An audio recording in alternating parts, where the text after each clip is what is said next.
Halo semuanya, perkenalkan saya Mabeta Sasya Priyana dengan NIM 20051120404 dari Teknik Informatika 2020B. Di sini saya akan menjelaskan tentang standarisasi jaringan. Nah, standarisasi merupakan sebuah aturan main atau protokol yang digunakan agar semua hal atau pekerjaan dapat berjalan dengan baik. Kegunaan dari standarisasi adalah memudahkan komunikasi satu sama lain. Komunikasi sangat penting dalam kehidupan kita. Kita ambil contoh apabila terdapat sekumpulan komputer pada satu handle A yang sama terhubung ke dalam sebuah jaringan lokal LAN dengan protokol vendor tersebut. Kemudian ada sebuah komputer lain dari komputer dengan vendor B ingin terhubung ke dalam jaringan tersebut yang tidak memiliki protokol dari vendor A. Tentu komputer dari vendor B mengalami kesulitan untuk terhubung, jadi sebuah standarisasi harus dibangun dan diberlakukan umum untuk memudahkan komunikasi antara satu dengan yang lainnya. Yang kedua, memudahkan dalam melakukan pekerjaan. Sebuah standarisasi bisa membantu kita dalam berbagai pekerjaan, contohnya dalam pembuatan kabel jenis crossover dan satelit. Terdapat standarisasi yang bisa kita gunakan yaitu T568A dan T568B untuk memudahkan kita dalam pembuatan jenis kabel tersebut. Apabila tidak terdapat standarisasi tersebut, tentu kita akan sedikit bingung dalam pembuatan kabel tersebut. Jadi, standarisasi dapat memudahkan kita dalam melakukan pekerjaan. Nah, yang pertama, OSI layer. Nah, OSI layer atau International Standard Organization, sebuah model referensi dalam bentuk kerangka konseptual yang mendefinisikan standar dari koneksi untuk sebuah komputer. Tujuan dibuatnya model referensi OSI ini yaitu agar menjadi rujukan bagi para vendor dan developer dalam mengembangkan produk atau software yang mereka agar dapat bersifat interoperable, yang artinya dapat bekerja sama dengan sistem atau produk lainnya tanpa harus melakukan upaya khusus dari si pengguna. Nah, dalam OSI layer ini terdapat 7 lapisan. Lapisan yang pertama fisikal, 2 data link, 3 network, keempat transport, 5 session, 6 presentation, dan yang ketujuh application layer. Nah, yang pertama kita akan bahas tentang physical layer. Itu lapisan yang ke-1. Sesuai dengan namanya, physical layer berarti merupakan lapisan yang berhubungan dengan fisik. Layer physical ini berhubungan erat dengan fungsi persinyalan dan merupakan layer yang paling dekat dengan hardware alias perangkat kelas jaringan secara fisik. Nah, fungsi physical layer ini adalah mendefinisikan media transmisi jaringan, mendefinisikan metode persinyalan, sinkronasi bit data, mendefinisikan arsitektur jaringan, mengaplikasikan topologi jaringan, melakukan proses pengkabelan, dan mendefinisikan LAN card atau NIC dalam bekerja dengan gelombang radio untuk setiap pengiriman data melalui tiap layer. Dapat dianalogikan seperti mengirim surat. Di dalam physical layer ini tidak mempunyai protokol yang spesifik, karena pada layer ini hanya mengirimkan bit-bit data.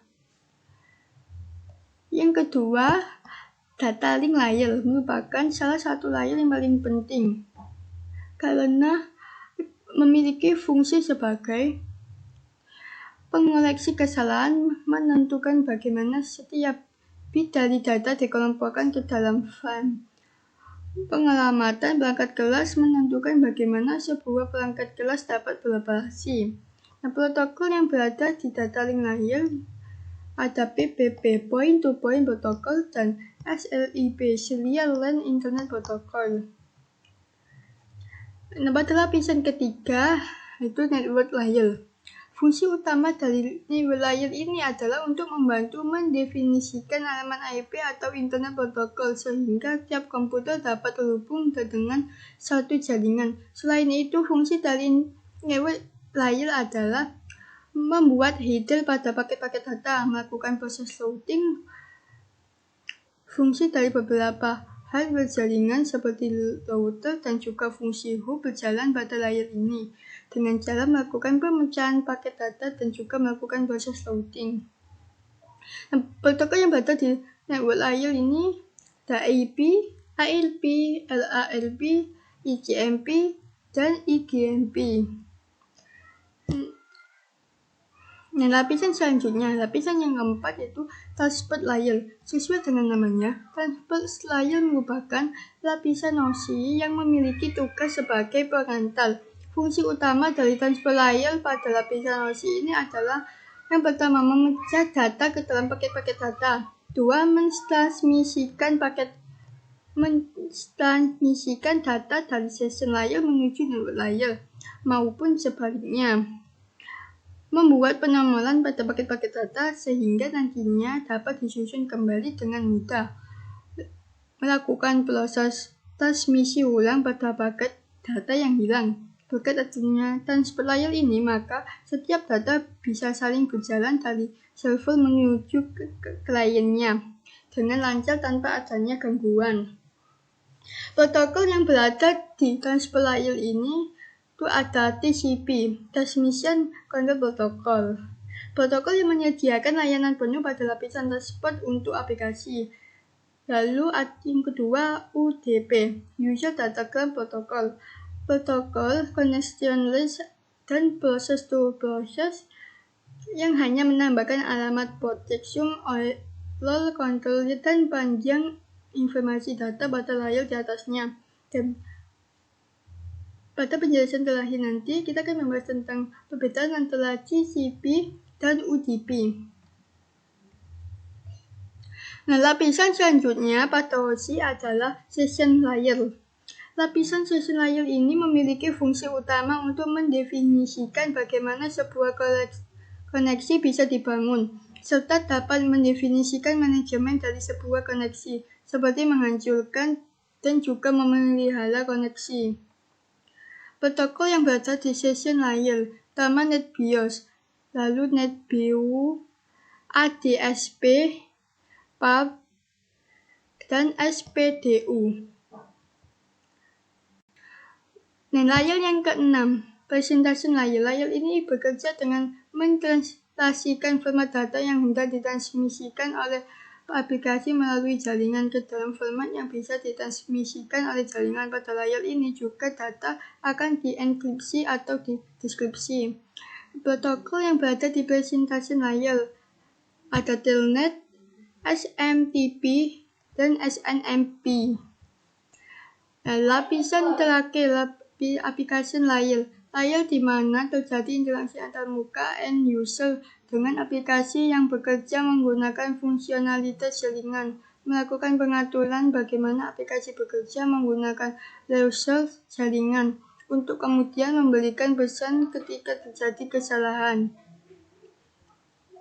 Nah, service dan protokol yang berada di application layer ada HTTP, FTP, NFS, DNS, POP3, MIME, SMP, NNTP, dan DHCP. Nah, cara kerja dari OSI layer yang pertama, application layer akan mengirimkan data yang dikirim pengguna kepada perangkat komputer penerima data.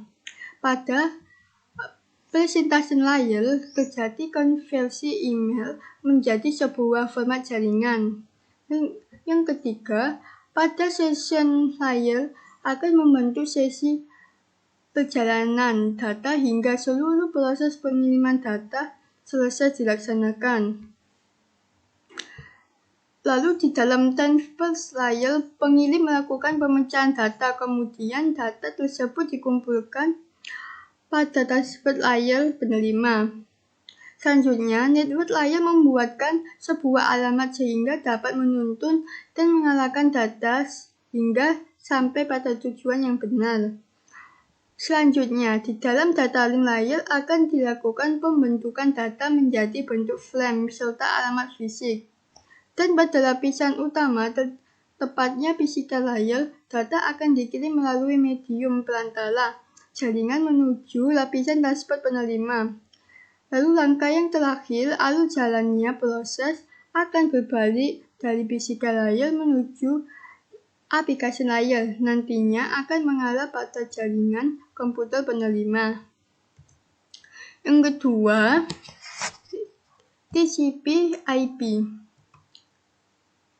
Nah, TCP/IP adalah Transmission Control Protocol atau Internet Protocol. Protokol standar yang digunakan dalam proses tukar-menukar data komputer, komunikasi dalam jaringan internet. Transmission Control Protocol ini berada tepat di posisi transport layer. Tidak hanya manusia saja yang berkomunikasi, komputer juga melakukan komunikasi. Alat komunikasi dari komputer yaitu TCP/IP ini.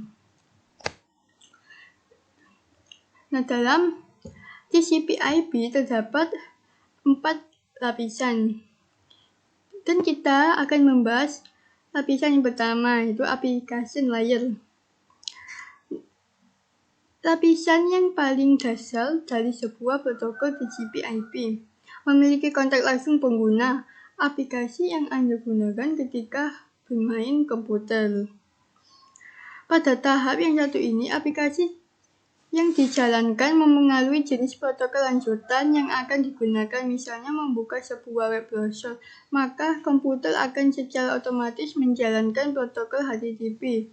Lain halnya jika Anda ingin mengirim file, maka protokol yang akan digunakan adalah FTP atau File Transport Protocol. Lalu selanjutnya, transport layer adalah cara melakukan pengiriman data host to host. Lapisan ini menjamin bahwa informasi yang diterima pada sisi penerima adalah sama dengan informasi yang dikirimkan pada pengirim. Fungsi dari transport layer ini adalah membuat komunikasi antara dua host. Layer ini menyediakan layanan pengiriman dari sumber data menuju ke tujuan data dengan cara membuat logika koneksi di antara keduanya. Selain itu juga bertugas memecah data dan menyatukan kembali data yang diterima dari aplikasi layer ke dalam aliran data yang sama antara sumber dan pengirim data. Lalu selanjutnya, internet layer bertanggung jawab dalam proses pengiriman paket ke alamat yang tepat yang dilakukan oleh ratusan aktivitas yang dilakukan oleh host pada jaringan internet. Oleh karenanya, layer ini memiliki peranan penting dalam komunikasi data internet dalam cakupan wilayah yang luas. Elemen yang membantu proses komunikasi data pada layer ini diantaranya: pertama, IP berfungsi untuk menyampaikan paket data ke alamat yang tepat. ILP digunakan untuk menentukan alamat hardware dari host atau komputer yang sama. ICMP untuk mengirimkan pesan dalam melaporkan kegagalan pengiriman data.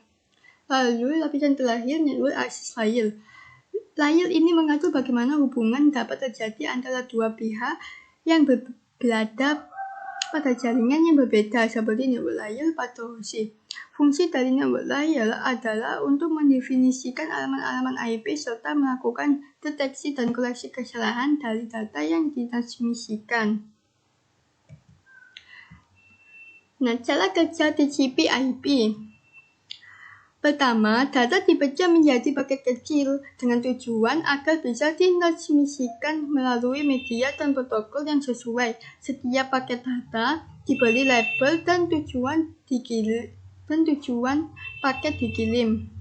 Yang kedua, paket-paket akan melewati router di dalam jaringan internet. Router bertugas untuk mengantar dan menentukan rute dari paket yang dikirimkannya. Di dalam jaringan yang cukup besar, paket-paket akan melewati puluhan bahkan ratusan router. Setiap router akan hanya mengantarkan paket ke router terdekat sambil dicarikan jalan router yang pas. Lalu ketika paket sampai pada tujuan, protokol TCP/IP akan bertugas sesuai tugas di divisi layer masing-masing. Dimulai dari layer paling bawah yang menerjemahkan sinyal atau isyarat menjadi logical data dan dituliskan ke layar di atasnya untuk memastikan apakah paket data sudah diterima apa belum, disesuaikan dengan pemilihan protokol TCP/UDP. Jika protokolnya TCP, maka jika ada bagian paket dari data yang hilang, maka akan meminta untuk dikirim ulang. Paket data akan dirakit dan disusun seperti bentuk aslinya dan diteruskan ke layar di atasnya hingga berbentuk file aslinya ketika dikirim. Lalu, apa sih perbedaan antara TCP dan UDP?